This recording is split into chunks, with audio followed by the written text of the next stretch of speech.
up? It's Joe Raiti from Raiti's Rise. We're back at one of my secret undisclosed parking lot locations because you know what? We have something a little fresh from Mazda. This is a 2021 Mazda CX-30, but the great news is what's underneath the hood. This is a CX-30 Turbo with all-wheel drive. But before we get in this small size SUV with turbocharged power, let's talk about what's going on here. Mazda. Here's a little bit of a fun fact for you the next time you're on Jeopardy. Mazda has been around since 1929, but they weren't making cars right away. They actually were a producer of all things cork, believe it or not. Now, their first vehicle, called the Mazda Go, which was a three-wheel pickup truck, came about in 1930s, and then eventually they would start to develop automobiles. Now, fast forward to the 21st century, something that Mazda was so well known for was the rotary engine. They weren't the creator of the rotary engine, but they took that technology and made it their own. No longer is the rotary engine available in any of their models, but turbocharged power is making a return to many of their different vehicles in their portfolio. Now, this CX-30 was something new, replacing the CX-3. We already talked about why it's called the CX-30 instead of the CX-4. It's because in other parts of the world, a CX-4 already existed. This is a subcompact crossover SUV, so it's going to go up against the Kia Seltos, vehicles like the Chevy Trailblazer, the Honda HR-V, the Toyota CHR, but Mazda is doing something, bringing some of that zoom goodness from the past with this turbocharged power plant. What I want to find out though is this CX-30 a true sport performance style SUV, or is it just a pretender? Let's go ahead, let's dive into our CX-30 Turbo and find out. Right off the bat, styling really falls nicely in alignment with the other creations from Mazda. When you go to the front of the business, I've always liked what they're doing with their headlight style. Very small, especially as it comes towards the grille. Everything is blacked out except a little bit of silver around that LED trim ring. You do have LED projector beam style headlights.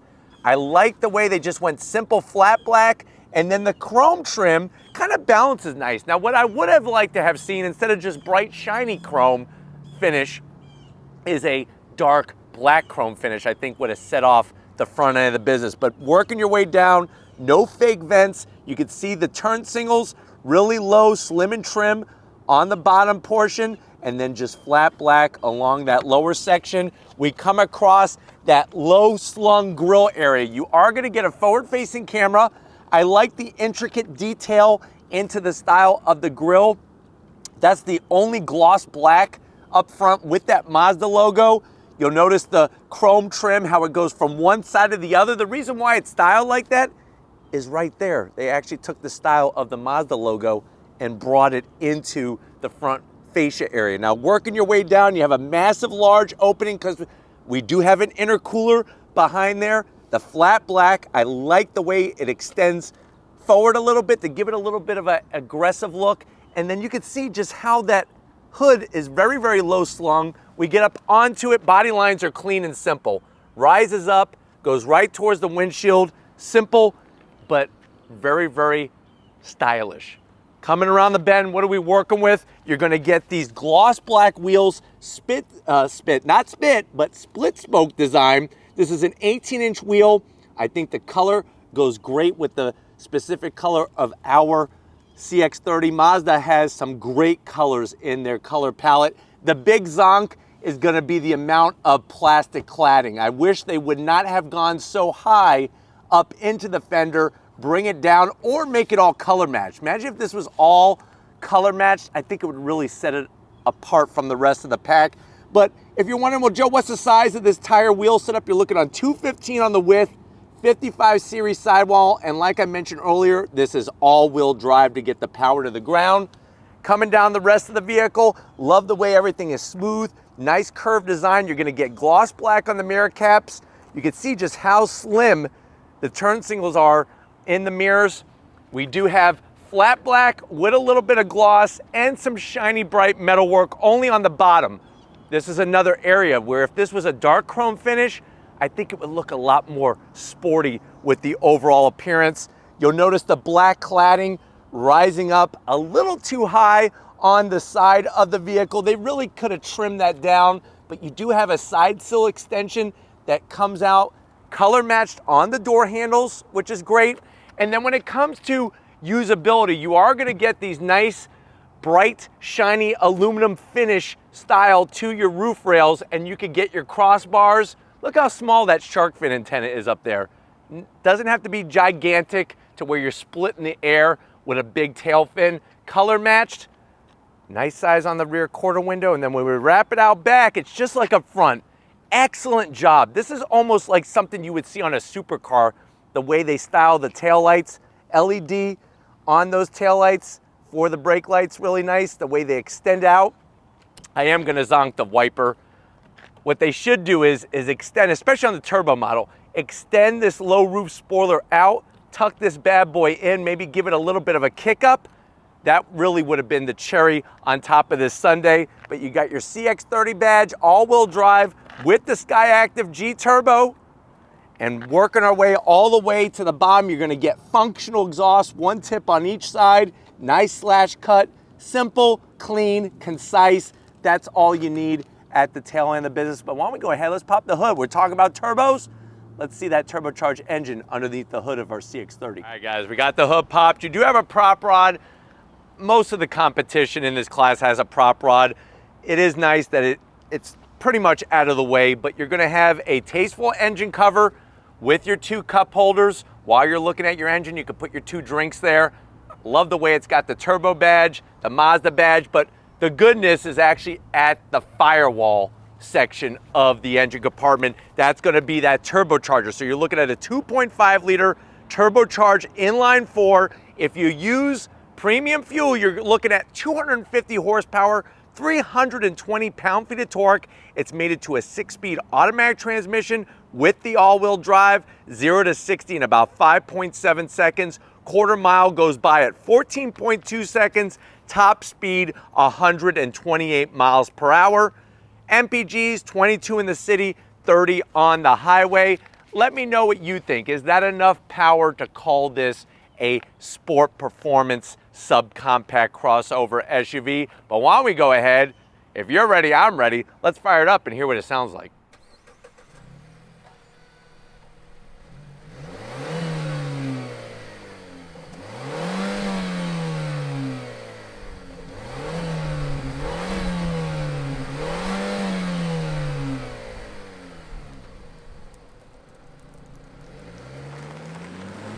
Guys, we're inside this 2021 Mazda CX-30 Turbo all-wheel drive. I know you're at that point where you're saying to yourself, well, Joe, I've been looking for a smaller SUV, but I don't want to wimp out.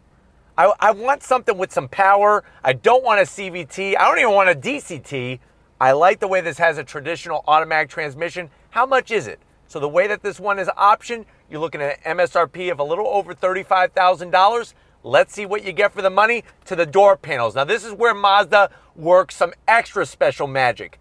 You look at those door panels, they have such a premium feel to the interior. Dark material up top, then they went with a dark chocolate brown. Kind of seems a little weird. I would have liked to have seen maybe red instead of the chocolate brown, but still the quality really shines through and through.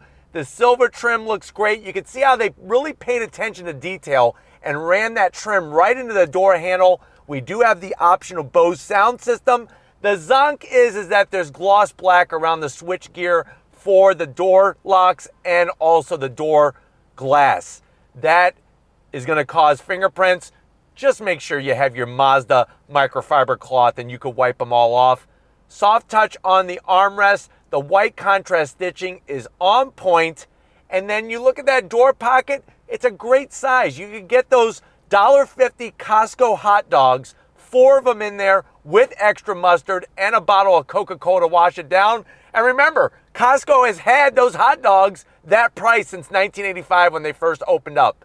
Going from the door panel to the dash, same thing. Premium feel. It looks like somebody hand sewn this stitching in there.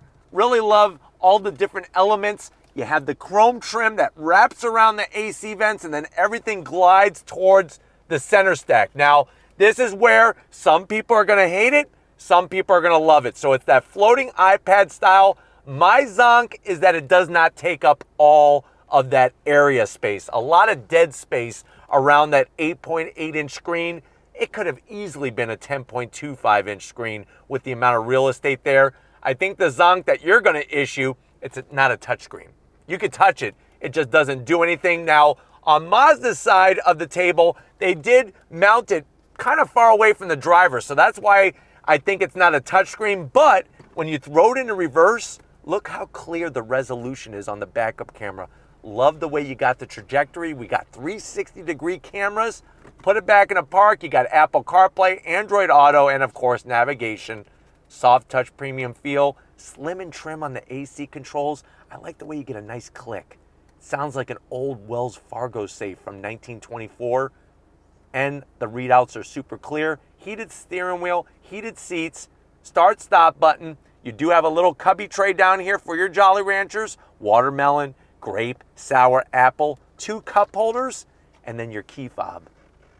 Nicely done with the buttons on the side, and it's not very heavy. My only thing with the cup holders, just to be aware of, you're only gonna be able to put a standard bottle here, water bottle. If you go for a super big gulp, you're not gonna be able to fit it. It's not gonna fit in that area. So just something to think about. This is gonna control that 6-speed automatic. I like the way they had the leather, the silver with the shift boot. You do have a sport button to adjust how the transmission behaves with the engine. More gloss black, and as you can see, the fingerprints, but if you have your cloth, your microfiber Mazda cloth, you could clean that all up. This is how you access the infotainment system. It's a direct drive control knob for your navigation, your Sirius XM radio. You do have a volume knob, which is really nice. Soft touch, the stitching everywhere. You can slide it back or you can pull it forward. Slide it back allows you access. You have a USB, a 12 volt. Open it up, look at this. You could actually divide your snacks. You could have some small donuts, you know, those little white powdered donuts, have those in there, and then maybe some Twinkies, that golden brown delicious treat on those drives, and then close it all up so nobody knows what you're doing. Seats, soft leather with the stitch work, perforated. Now it is manual controls for the passenger seat, but I do have full electric assist for the driver's seat, and we have a standard size sunroof to let the sun's rays in. But why don't you come over to the business end? I want to show you behind this thin spoke steering wheel in our Mazda CX-30. All right, guys, here we are, business time behind the wheel of the CX-30. You have your seat controls, easy to get to, especially the lower lumbar. And I'm telling you, if you haven't sat in a new Mazda, they do a great job on the seats. Steering wheel, like I promised, thin spoke, real nice grip to it, classy horn button. I wish they would have hollowed out this center spoke. But besides that, they did a great job with the button layout. You do have paddles on the back of the steering wheel to go up and down. That 6-speed automatic transmission. It is a manual tilting and telescoping steering wheel. And the dash is so clean and concise. It really makes driving this vehicle so easy. So you have a digital display in the center. You then have an analog tach, analog coolant, and analog fuel gauge. And you can actually scroll through different information, and they make that speedometer in the center look like it's analog. The graphics are that clear, and you have a head-up display. But why don't we go ahead, let's get in the back seat, because I'm curious, this is a smaller SUV. Does that mean your passengers have to be small to fit in the back? Let's go find out. All right, guys, here we are, backseat time. Now, the great news is there's some pretty good room back here. The bad news is that there's not a lot in the way of amenities. Let me show you. So what they did was they kind of carved out the backs of the seats to give you a little bit more leg room, but the passenger sitting behind the driver gets no pocket. You do have rear AC vents, but check it out. Just regular plastic, no USB, no 12 volt, no connectivity. There's not even wireless charging in this vehicle in the front or the back, which to me at that price point is definitely a zonk. I do have a nice large pocket here. So what I'll probably have to go do is buy one of those battery packs that you could charge up just about anything. Put that back there, one of those Jackery units. Have you seen one of those on TV? You could put that back here. I'm 6 feet tall, not touching the headliner. The best news is that this armrest is as soft as a roll of Charmin, triple ply with 2 cup holders. flip it back. But why don't we go ahead, let's get in the cargo area and see how much room you have in this CX-30. All right, guys, time to get in the cargo area. Pushing the button, nice electric assist. Now the great news is, because this is a CX-30, it's just like a Mazda 3. You're gonna get the same amount of space. So you're looking at 20 cubic feet of space with the rear seats up. I do like the way the loading floor is a tad lower than the ledge. That's gonna allow you to hold everything nicely in place.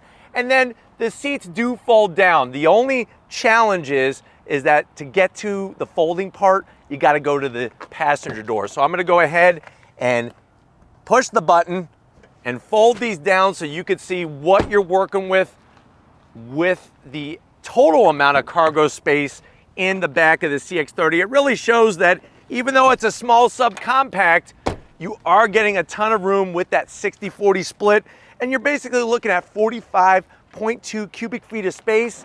Lift up the cargo floor, you get a nice size spare with that Bose subwoofer in the back. But why don't we go ahead, if you're ready, I'm definitely ready. Let's take this for a little on-throttle spin as we go around in our CX-30. All right, guys, we're in this 2021 Mazda CX-30 Turbo. Really, really nice the way they're bringing their turbocharged power plant to their whole lineup. And this CX-30 is no exception with getting that 250 horsepower like we talked about when you use premium fuel, and you are gonna notice the difference between using premium and not using premium. And I think it'll be worth it to get that extra horsepower. Everything is well laid out. What I wanna do is, I have it in sport mode. We're gonna do a little bit of 6-speed automatic shifting, and then we're gonna use those smaller paddles on the back of the steering wheel to go up and down the 6-speed automatic as we try to figure out, is this a sport style SUV? Even though it's a subcompact, are you getting some good performance? But here we go, on throttle. Nice shifts from the 6-speed.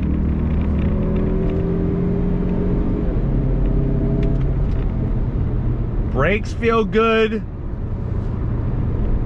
One of the things you're gonna notice right away if you've never driven a Mazda vehicle is that they really put a lot of effort into connecting you, the driver, into the whole equation. And I really like that over the years that Mazda has brought that connected feeling and that whole driving experience. And now on top of it, bringing a whole level of fit and finish that you're not gonna find on the other vehicles in this class at this price point. But let's go ahead, we're gonna slow down a little bit here. We got a guy, he's got his lawnmower in the street.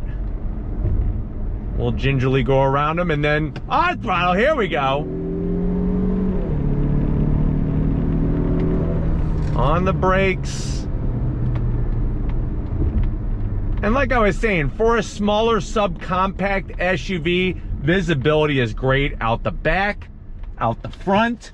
The mirrors are wonderful. You're gonna get blind spot monitoring, the whole shabam.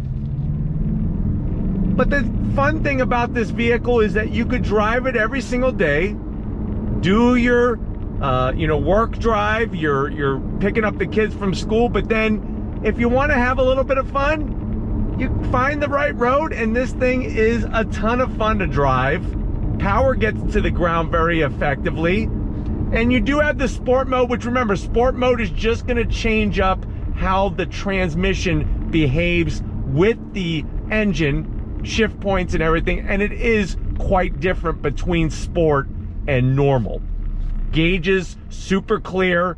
I like the way they made the digital speedometer look so analog, but yet have that digital ability to switch through different information. I think, like we said when we were talking about the interior being stationary, the big zonk is that infotainment system. Lots of dead space. I would like to see a 10.25-inch system, and I know many of you would like a touchscreen in this vehicle, but making a U-turn, easy peasy, lemon squeezy. On throttle, here we go. I also like the sound in the cabin, nothing too obnoxious, just the right amount of tone to let you know that you're on throttle. And even though many people would wish for an 8-speed or 9-speed or 10-speed, the 6-speed still gets the job done very nicely, and it's a smooth shifting transmission. I'm gonna go ahead and take the shift lever, pull it over to the left. That's now gonna allow me to manually shift with the paddles. You get a small gear indicator in the bottom. I'm also gonna go ahead and we're gonna shut off traction control as well here while we're doing this whole setup. About to go on throttle, but if you're ready, I'm ready. Let's downshift down to first here once we slow down a little bit. On throttle, here we go.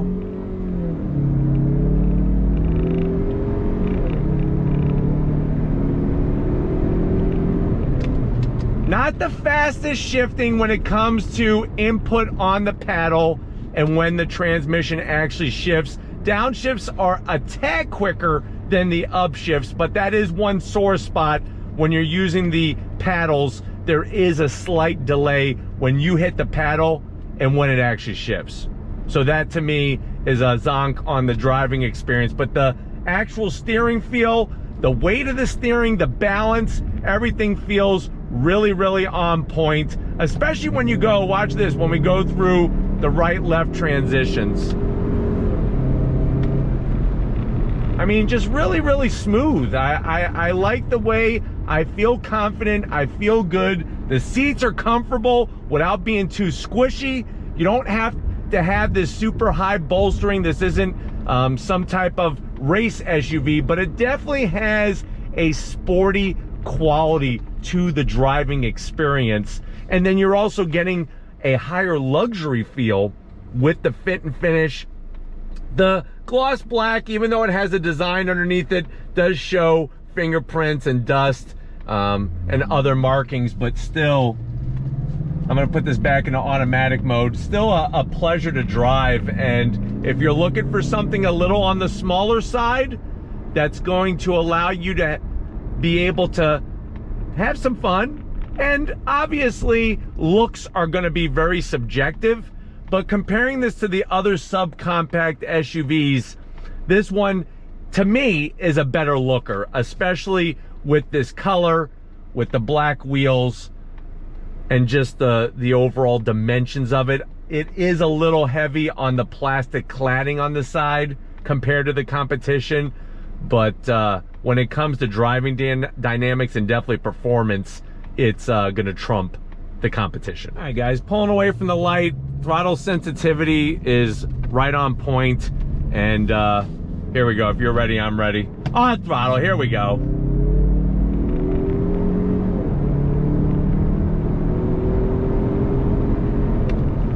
I'm telling you, it really is a pleasure to drive this, especially with the head-up display. And just everything feels really, really good, really connected, whether it be the steering, the throttle, the brakes. And that's what you want in this type of vehicle, is to have that connectivity. Let's go from a dead stop once again. Nobody's behind us right now, so on throttle, here we go. Gets the power to the ground. No traction loss whatsoever. But hopefully this gave you a nice overall feel of what the smaller of their SUVs, the CX-30, is all about with the turbocharged engine. We're gonna get back to where it all started and wrap this one up, so I'll see you in a split second. Guys, it's been another great day with this Mazda CX-30 Turbo. Definitely want to thank everybody over at Mazda USA for allowing Raiti's Rides access to this press fleet vehicle. Let me know what you think. If you wanted a small size SUV and you didn't want to spend $50,000, $60,000, is this a sport performance crossover SUV that you think is the real deal, or would you go a different route? Put it in the comment section. If you're new to the channel though, and you're on your way out, hit that subscribe button. I promise you it's worthwhile. Come back for more. If you are a subscriber, thank you for being part of the Raiti's Rides family. If you want to help us keep making great content just for you on the channel, click the first link in the description, become a Raiti's Rides Patreon member. Click the second link, get yourself some Raiti's Rides merch. Got to give it up to the queen of the camera, doing the business. Show Lori some love in the comment section. Thank you, Lori, for all that you do. And just like always, guys, I'll see you on the next ride.